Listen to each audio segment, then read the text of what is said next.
Méditation du 4 juin. Il obtiendra miséricorde. Celui qui cache ses transgressions ne prospérera point, mais celui qui les confesse et les abandonne obtiendra miséricorde. Proverbe 28, verset 13 dans la version Darby. Je jouais au basket quand j'ai remarqué que notre camionnette descendait la pente pour finalement s'écraser. Comme mes amis et moi nous sommes approchés du véhicule, nous avons à notre grande surprise découvert qu'il n'y avait personne à l'intérieur. Nous nous sommes tous posé cette question. Qui a donc causé l'accident? Nous avons enquêté, mais rien. Quelque temps plus tard, quelqu'un a remarqué qu'après l'accident, mon frère José, qui avait environ 6 ans à l'époque, n'était plus là. Nous ne cherchions donc plus maintenant que le coupable de l'accident, mais aussi José. Après quelques heures de recherche intense, on a trouvé José sous son lit. Et que faisait-il là? Il essayait d'éviter l'inévitable. Il s'était caché parce que c'était lui qui avait causé l'accident. José était monté dans le véhicule et sans savoir ce qu'il faisait, avait manipulé le levier de vitesse. Le véhicule avait commencé à rouler et il avait sauté hors de la camionnette, puis il s'était caché. Se cacher,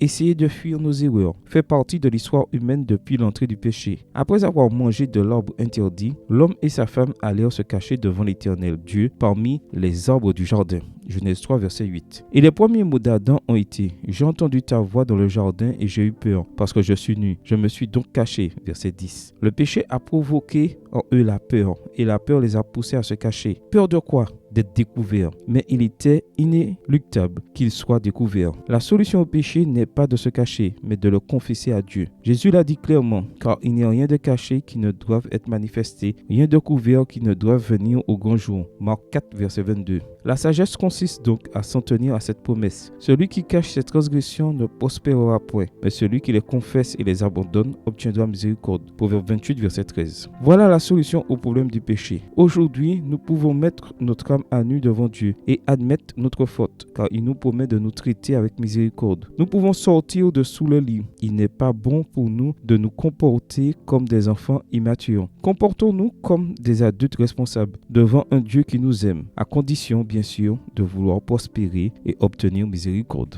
Amen. Bonne journée à vous et que le Seigneur vous bénisse.